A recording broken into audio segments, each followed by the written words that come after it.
नमस्कार मित्रांनो, मी सरपंच मंगेश साबळे बोलतोय आणि आज आलोय मी DRDA ऑफिसला। इथं घरकुल मंजूर करतात या ठिकाणी। मित्रांनो, या ऑफिसचं काम आहे की गावागावात जायचं, सर्वे करायचा आणि ज्या लोकांना घर नाहीये, ज्याचं पत्र्याचं घर आहे, मातीचं घर आहे, शासनाच्या माध्यमातून त्यांना घरकुल मंजूर करायचं। मात्र 70 वर्ष झाले हे ऑफिस जाग्यावर आहे, घरही जाग्यावर आहे। मात्र ऑफिस मधले अधिकारी मोठमोठ्या बंगल्यामध्ये या ठिकाणी जातात। मित्रांनो, आपण बघू शकता, मी सरपंच म्हणून, ग्रामसेवक म्हणून माझ्या गावची घरकुलाची यादी तयार केली, सर्वे केला आणि बघितलं की ज्याला कुणाला पत्र्याचे घर आहे, ज्याला कुणाला कुड्याचे घर आहे, त्यांच्या तिथं जाऊन या ठिकाणी जिओ टॅगिंग कॅमेरामध्ये त्या ठिकाणी त्याचा सर्वे केला। गावातल्या पत्र्याच्या घरात राहणाऱ्या, गावातल्या मातीच्या घरात राहणाऱ्या सर्व गोरगरीब जनतेच्या घरकुलाचा सर्वे या ठिकाणी केला आणि या DRDA ऑफिसला आज घेऊन आलो। मित्रांनो, 2024 पर्यंत प्रत्येकाला घर देतो म्हणून शासनाने सांगितलं होतं, मात्र त्या अफवा, ते आश्वासन जागेवरच आहे आणि घर अजून मात्र भेटलेलं नाही। हा विषय मित्रांनो घरकुलाचा।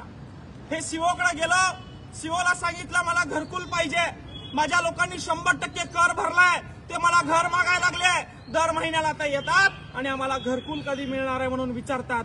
तर सीओ म्हणले बाकीच्या ग्रामपंचायत सारखं यादी तयार करा, नावं द्या, तुमचं होणार नाही। काय बाकीच्या ग्रामपंचायत सारखी यादी तयार करायची, कधी त्या लोकांना घरकुल द्यायचं, त्यांचा 100% टॅक्स या ठिकाणी भरून घेतला। मात्र सीओ बेजबाबदारपणे या ठिकाणी वक्तव्य करायला लागले। टक्केवारी फक्त जलजीवन मिशनची, मोठमोठ्या कामाची टक्केवारी घेण्यासाठी अधिकारी बसलेत, यांचे डबल तळी, 4-4 तळी बंगले या ठिकाणी झालेत। आणि त्या ठिकाणी मी एक सरपंच म्हणून काम करत असताना, प्रामाणिकपणे काम करत असताना, देशाचे गृहमंत्री या ठिकाणी संभाजीनगरला आले, त्यावेळी मला डिटेन केलं। ते हरामखोर एसपी, कोणी आदेश दिले त्या एसपीला, एका सरपंचाला या ठिकाणी दिवसभर त्या ठिकाणी डिटेन करून त्यांनी ठेवलं। तुम्ही जर का आम्हाला डिटेन करणार असाल, गृहमंत्री या ठिकाणी आमच्या शहरात येणार असाल आणि तुम्ही जर का आम्हाला एका सरपंचाला डिटेन करणार असाल तर आमचे काम करा, आम्हाला घरं द्या, आम्हाला राशन द्या, आम्हाला अंगणवाडीसाठी शिक्षण व्यवस्थित द्या, तेव्हा आम्हाला डिटेन करा। एका सरपंचासमोर बोलायची तुमची औकात नाही, एका सरपंचाला हँडल करायची तुमची औकात नाही। तुम्ही देशाचे गृहमंत्री आहात, तुम्ही आमच्या शहरात येतात आणि एका सरपंचाला या ठिकाणी डिटेन करून ठेवतात। त्यापेक्षा आमचे काम करा। तो हरामखोर एसपी, तो हरामखोर सीओ फक्त पैसे खातात। अरे अवैध धंदे दनाट सुरू आहेत, दारू दनाट सुरू आहेत, वाळू दनाट सुरू आहेत, जलजीवन मिशनचे मोठमोठ्या कामाचे टक्केवारी दनाट सुरू आहे। मात्र सरपंचाला डिटेन करायचे आदेश तुम्हाला कोणी दिले? कुणी दिले तुम्हाला सरपंचाला डिटेन करायचे आदेश? आणि तुम्ही जर का मला डिटेन करणार असाल तर माझ्या गावाचे काम करा, माझ्या गावातील गोरगरीब शेतकऱ्यांना या ठिकाणी राहायला घरं द्या। आणि ते जर का तुम्ही देणार नसाल तर खबरदार, जनतेनं निवडून दिलेल्या आमच्या या लोकप्रतिनिधीला तुम्ही हात लावू नका। लोकशाहीमध्ये डॉक्टर बाबासाहेब आंबेडकरांच्या, छत्रपती शिवाजी महाराजांच्या महाराष्ट्रात जन्म झालाय, तुम्हाला वाकणार नाही, जुमानणार नाही या ठिकाणी। आणि म्हणून या DRDA ऑफिस समोर या ठिकाणी घरकुलाची मागणी करण्यासाठी मी माझ्या छोट्याशा गावासाठी आलेलो आहे।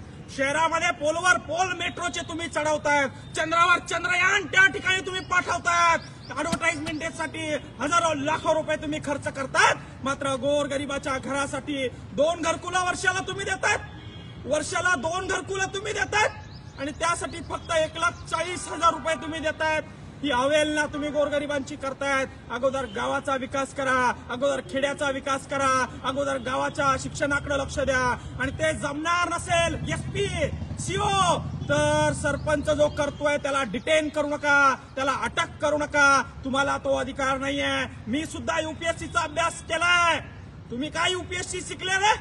अधिकारी झाले तर नियमाने काम करायचं, गोरगरिबाचं काम करायचं, संविधानाला धरून काम करायचं। डिक्टेटरशिप चालणार नाही या ठिकाणी, हिटलरशाही चालणार नाही।